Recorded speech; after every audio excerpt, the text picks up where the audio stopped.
Tudo que a gente come vem direto ou indiretamente das plantas. Não há exceção.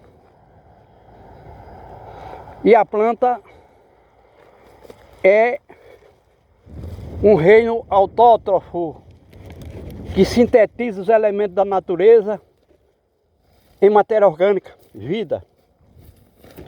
E ela se transforma assim em um dos 5 elementos da natureza, pois é o compromisso que ela tem com o equilíbrio do clima. A planta não tem forma de locomoção e tem que produzir o meio. Existem plantas que contribuem decisivamente para a formação do solo, para a umidade do ambiente, para a água que vai abastecer as nuvens, vai suprir as nuvens, a água que vai aumentar a umidade do ar, mantendo o equilíbrio. Porque se não tiver umidade no ar, em certo equilíbrio, quando a nuvem passar com água, vai sendo arrancada a sua umidade para suprir a necessidade do ar. Então, a cobertura vegetal tem a ver com essa manutenção da umidade do ar e de formação de nuvens. Mas, quando a gente disse que tudo que a gente come vem das plantas, direto ou indiretamente, significa dizer que nós podemos também nos alimentar da carne, do sangue, do leite de animais que dependem das plantas, que são herbívoros, como é o caso do bovino, do ovino, bovino, caprino. São animais que se alimentam de plantas, ou seja, do que a gente chama de pasto. E o pasto tem que ser verde para alimentar o animal. E aqui no Nordeste, nessa área do Nordeste, chove normalmente de janeiro a junho. Às vezes chove de março a junho. E aí nós temos o restante do ano sem água, porque a planta depende de água todos os dias para se manter viva. E se não tem água, ela morre, seca, morre. E aí deixa de ser fonte de alimentação dos animais, porque os animais se alimentam de plantas verdes, e também deixa de contribuir com o equilíbrio do clima.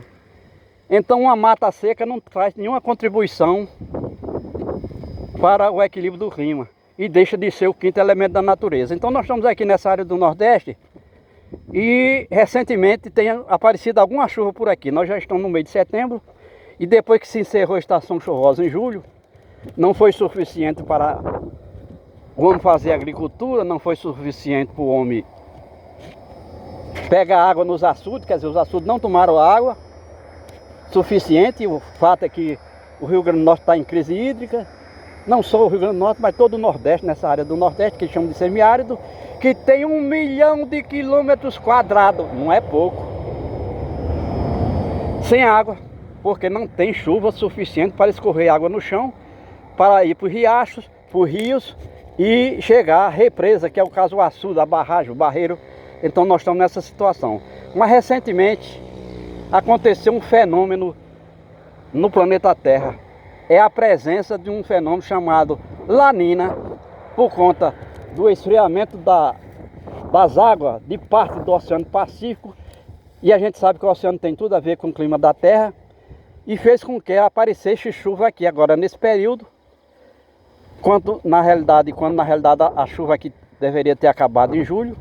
E nós estamos recebendo alguma oferta de chuva recentemente, por conta da presença de La Nina. Então, quando é ano de La Nina, aqui chove no mínimo 800 milímetros. E esse ano, em 2025, choveu no máximo 600 milímetros em determinadas áreas do semiárido, e outras choveu 200 milímetros. Significa dizer que a média de chuva aqui foi de 400 milímetros, 400 milhões de litros por quilômetro quadrado.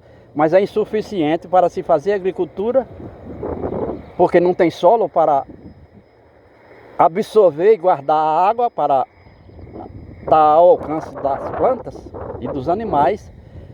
E também não teve água escorrendo no riacho para formar a represa de água nos açudes. Mas recentemente caiu essa porcentagem de chuva aqui, que se fosse no tempo certo das chuvas aqui, chovia aqui para danado, mas as chuvas que estão acontecendo aqui não passam de 5 milímetros. É frequente, mas não passa de 5 milímetros, enquanto que a perda de água do solo é de 3,5 milímetros por dia. Significa que 7 milímetros de chuva aqui num dia, 2 dias depois não existe nem vestígio dessa água. E aí não dá tempo da planta colher essa umidade do solo para se manter, que é assim que acontece. E não dá tempo das sementes germinarem. Então a gente está vendo aqui um momento, alguma oferta de chuva, só que ela é insignificante quando a gente pensa em termos de armazenamento de água e quando a gente pensa em molhar o solo para que as plantas possam se desenvolver. E aqui nós estamos chegando a uma planta chamada ata, também chamada de pinha, fruta do conde, recheada de fruto seco. O fruto não vingou, quer dizer, o fruto na realidade vingou. Teve flor, se converteu em frutos, mas por que que ela morreu, secou, antes de amadurecer? Se a gente vê as condições onde ela está, o tronco dessa pinha não foi plantada, essa foi uma semente jogada ao léu, e aí germinou, cresceu, se desenvolveu, até está um pouco verde, mas não é suficiente para criar e manter o fruto, que é o seu sistema de reprodução. Em princípio, faltou água no tempo certo para que a planta tirasse do chão os nutrientes e tirasse água por intermédio da raiz. E faltou nutrientes minerais que não existem nesse terreno, que a gente vê que foi removido e até está cheio de pedra ao redor. Faltou o suficiente para manter um árvore desse porte, que é a pinheira, a fruta de conde. E a gente caminha ainda nesse tema de que tudo que a gente come vem das plantas, direto ou indiretamente das plantas, e sem as plantas não existiria a fonte de alimentos. E aí a gente aproveitou nisso e mostrou que o vegetal não é apenas fonte de alimentos dos animais, é também o quinto elemento da natureza. E aí à nossa frente nós vamos encontrar uma planta chamada de capim-elefante, por causa do tamanho. O capim-elefante aqui foi plantado, não é nativo dessa área, e foi plantada como ração do gado. Então a gente vê que em plena seca, nós estamos nesse momento com pouca chuva, por conta da presença de lanina, mas ainda não é suficiente para manter o solo. Mas aí dentro dessa camada, dessa densidade de plantas, o solo é totalmente úmido. Por quê? Porque ele não evapora a água, não evapora. Então aí tem a água ao alcance da raiz, enquanto na realidade outra planta não consegue sobreviver. Quer dizer que a união aqui faz a força. A densidade de plantas aí é no mínimo 80 troncos de capim por metro quadrado, de grande densidade. Então ele produz uma massa orgânica de 250 mil quilos por hectare. Aí se você divide 250 mil por 10 mil, nós vamos dizer que aqui se produz 25 quilos de massa orgânica nessa densidade por metro quadrado. É uma verdadeira fábrica de produção de massa orgânica aqui nesse tipo de planta, o capim-elefante. E a gente sabe que isso aí é totalmente convertido em alimento para o gado, porque o homem vai passar numa forrageira e toda a folha, todo o galho, tudo vai ser passado numa forrageira e vai se transformar em comida para alimentar o animal herbívoro. Mas o homem não pode plantar isso em qualquer lugar. Aqui nós estamos vendo, nós estamos numa baixada, para onde escorre toda a água da chuva que bate nos altos, inclusive a água que vem da BR, que é impermeável ali, ó, o asfalto, tudo corre para cá. Então isso contribuiu para que fosse possível plantar esse capim aqui, que é um capim de longa vida, pode viver durante 40 anos, e o homem pode cortar ele até 3 vezes por ano, para colher, coletar a massa orgânica, que é o alimento do animal.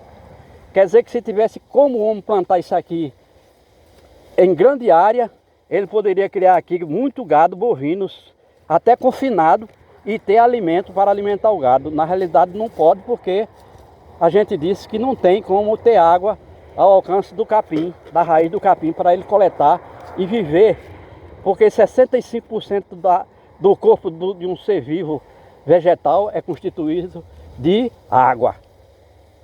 E essa água o capim colhe, no caso o capim aqui, mas qualquer planta colhe por intermédio das raízes, de suas raízes, colhe do chão úmido. E se o chão estiver seco, o solo estiver seco, não tem que a planta colher e ela vai morrer. Então aqui a própria planta está se autoconservando, está conservando a umidade do solo o suficiente para que ela se mantenha viva e bem desenvolvida.